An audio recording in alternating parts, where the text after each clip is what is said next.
À la seconde où mon cœur a cessé de battre sur cette table d'opération, j'ai ouvert les yeux et je me tenais debout à l'intérieur du plus beau bâtiment que j'avais jamais vu de ma vie. Je ne flottais pas au-dessus de mon corps, je ne traversais aucun tunnel. J'étais simplement là, parfaitement éveillé, parfaitement conscient, debout dans un endroit qui rendait n'importe quelle cathédrale sur terre insignifiante. Et le plus fou, c'est que je ne savais même pas que j'étais mort. Laissez-moi revenir un peu en arrière. C'était en 1987. J'avais 21 ans, je vivais une vie plutôt normale dans une petite ville près de Lyon. Mon père travaillait dans la vente, il avait une entreprise de revêtement de sol, et une année il avait gagné un concours commercial dont le prix incluait 2 mobylettes. On passait notre temps à rouler dans tout le quartier avec ces engins comme si c'étaient les meilleurs jouets du monde. Un après-midi, je suis sorti faire un tour et j'ai perdu le contrôle. Je me suis écrasé droit dans un arbre. Le choc m'a arraché les tendons de la main droite et les médecins ont dit qu'il fallait opérer pour les rattacher. Je n'avais jamais subi d'opération. Je connaissais à peine l'odeur d'un hôpital.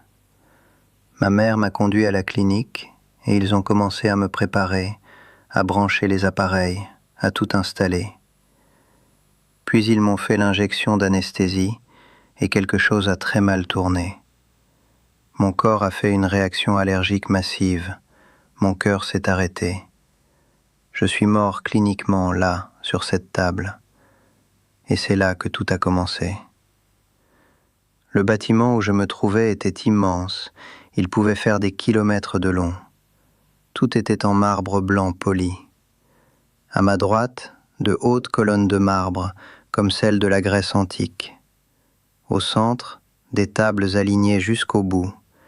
Et à ma gauche, des tunnels taillés dans le marbre massif, noirs comme l'espace profond quand on regardait à l'intérieur. Alors j'ai entendu une voix dans mon oreille gauche, calme, claire, posée.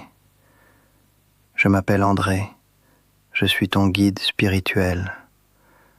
Je n'avais aucune idée de ce qu'était un guide spirituel. Personne ne parlait de ces choses-là dans les années 80. Mais André est resté avec moi pendant toute l'expérience, m'expliquant tout ce que je voyais. C'est pour ça que je me souviens de chaque détail avec une telle clarté. Ma mémoire pour les choses du quotidien est catastrophique, mais cette expérience est gravée en moi comme si c'était hier. André m'a dit que j'étais à l'intérieur de ce qu'on appelle le centre d'orientation. Il m'a demandé de regarder le tunnel suivant. J'ai levé les yeux et j'ai vu un homme âgé sortir de l'une de ces portes sombres. Il avait la main droite posée sur la poitrine, et André m'a dit qu'il venait de mourir d'une crise cardiaque. Une femme s'est levée d'une des tables, a marché vers lui, a pris ses mains doucement dans les siennes et l'a guidé pour s'asseoir. Elle lui a tenu les mains pendant tout le temps qu'elle lui parlait. André m'a expliqué que c'étaient des conseillères d'orientation. Leur rôle était d'aider les gens à se rappeler d'où ils venaient. Parce que quand on vient sur Terre pour vivre une vie, la plupart d'entre nous oublient. On oublie qu'on n'est pas vraiment d'ici. La Terre n'est pas notre foyer. On est juste de passage. Pendant que j'observais, quelque chose d'incroyable s'est produit. Le vieil homme a commencé à changer. Juste devant mes yeux, son corps est passé de fragile et âgé à jeune et vigoureux, un homme d'une 30aine d'années. C'est apparemment à quoi on ressemble tous de l'autre côté. Je ne sais pas pourquoi la 30aine. Je n'ai jamais pensé à demander. Mais c'est qui il était vraiment, et la conseillère l'aidait à s'en souvenir. Quand elle a terminé, l'homme s'est levé et est entré dans ce que je ne peux qu'appeler les jardins. L'herbe la plus verte que j'avais jamais vue, des fleurs et des arbres d'une perfection inimaginable, et des gens partout qui l'attendaient, famille, amis, parents, grands-parents.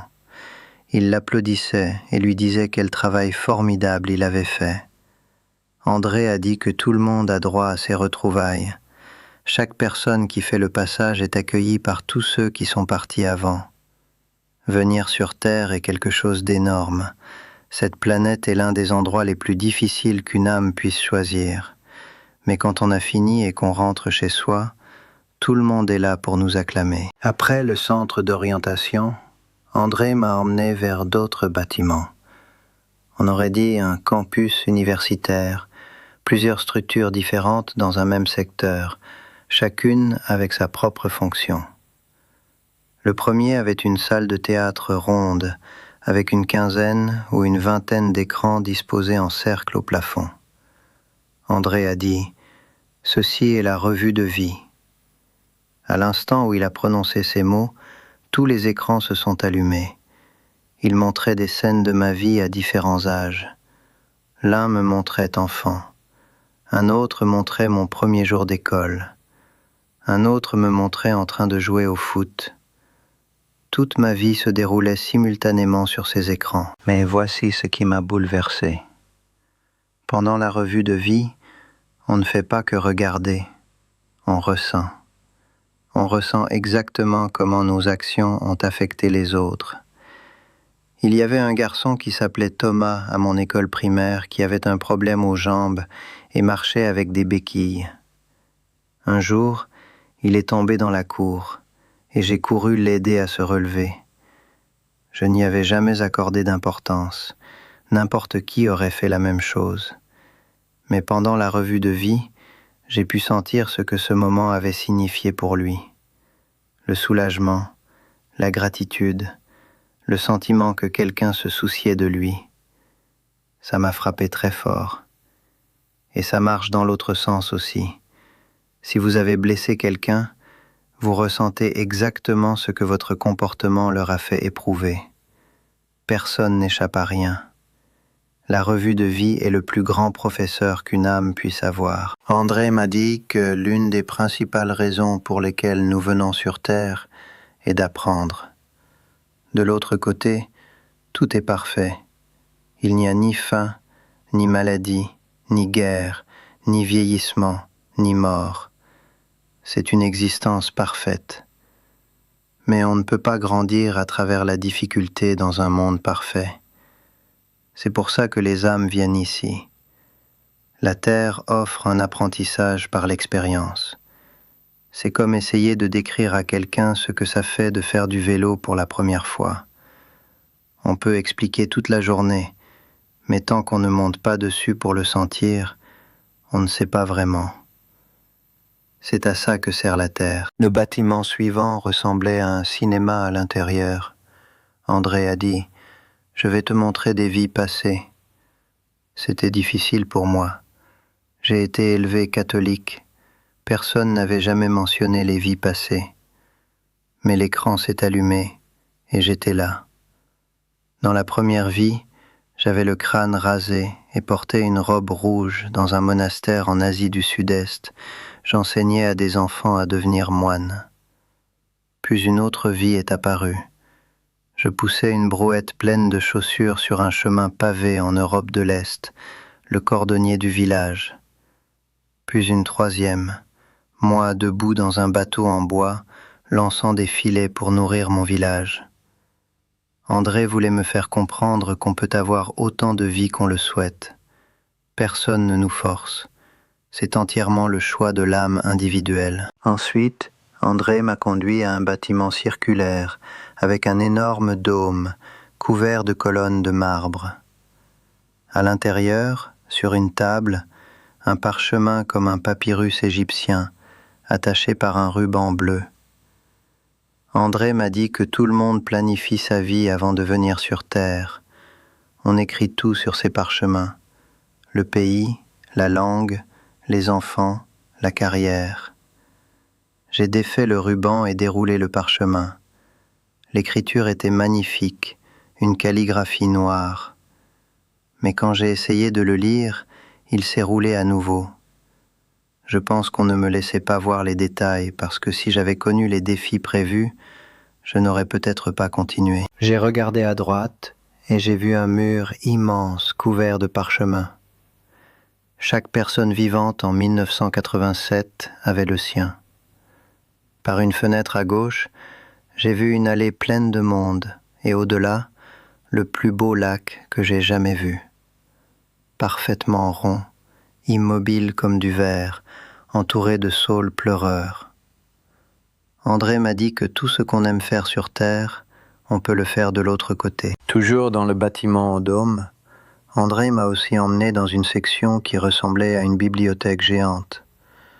Les étagères étaient pleines de livres identiques, épais comme des encyclopédies, d'un ton pourpre foncé, avec des lettres dorées sur la tranche. Il m'a conduit jusqu'à un qui disait « Nina ». Il a dit que c'était mon âme sœur. Il m'a expliqué que quand Dieu a créé chacun de nous, il nous a créés avec un compagnon parfait. Cette âme ne vient pas toujours avec nous dans chaque vie, mais elle existe, et elle est toujours là de l'autre côté. Même si vous ne trouvez jamais votre âme sœur ici sur Terre, ce n'est pas grave. Cette personne vous attend. Elle sera avec vous pour toujours. L'endroit suivant était mon préféré. André m'a emmené dans un bâtiment qui ressemblait à un stade gigantesque. À l'intérieur, il y avait des milliers de sièges, et le plafond était rond, comme un planétarium. Un homme derrière moi, qui apparemment savait tout sur l'astronomie, a dit « Commençons ». Les lumières se sont éteintes complètement. Il a commencé par me montrer notre système solaire. Le Soleil, Mercure, Vénus, la Terre, Mars, Jupiter, Saturne, tout. Puis ça a disparu. Et il a dit « Quand nous regardons les étoiles, voilà ce que nous voyons. » Et soudain, des planètes sont apparues par dizaines, puis par centaines, par milliers, par millions. Il a dit qu'il y a bien plus de vie dans l'univers qu'on ne pourrait l'imaginer. La Terre n'est qu'un monde parmi d'innombrables autres où les âmes peuvent vivre. Il y a des planètes bien plus avancées que la nôtre et d'autres moins développées. Les possibilités sont illimitées. André m'a aussi emmené dans une immense bibliothèque. Dans une salle d'études, une femme aux cheveux noirs regardait ce qui ressemblait à un écran plat en 1987, bien avant leur invention. Elle regardait une vraie bataille d'il y a 200 ans. André a dit que tout est enregistré. Tout ce qu'on veut apprendre sur l'histoire, on peut le voir sur ces écrans. Puis il m'a emmené dans un château médiéval avec un tapis rouge et des portraits de la royauté sur les murs. Une femme m'a demandé « Est-ce que je peux vous aider ?» Et j'ai donné la réponse la plus stupide de mon existence. « Non merci, je regarde juste. » Comme dans un magasin. André m'a dit qu'elle était professeure d'histoire médiévale de l'autre côté. Après le château, André m'a emmené dans une prairie. C'était l'endroit le plus parfait que j'avais jamais vu. Ciel bleu, collines vertes, ondulantes, des fleurs partout. Et puis André a disparu. Je me suis retourné et il y avait un homme debout devant moi. Il portait une robe blanche avec une ceinture dorée à la taille et des sandales couleur or qui montaient jusqu'aux mollets. J'ai su immédiatement qui il était. C'était l'être que nous connaissons sous le nom de Jésus. Mais son visage était différent de tous les autres. Il y avait tellement de lumière qui émanait de lui que je ne pouvais pas distinguer ses traits. C'était de la pure lumière, une pure présence. Et il m'a parlé. Il a dit 5 mots qui ont tout changé.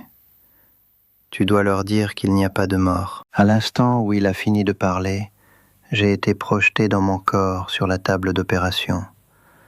Des gens me regardaient d'en haut. Ils avaient relancé mon cœur avec des chocs électriques. J'ai dit « Qu'est-ce qui s'est passé ?» Et ils m'ont dit que j'étais mort.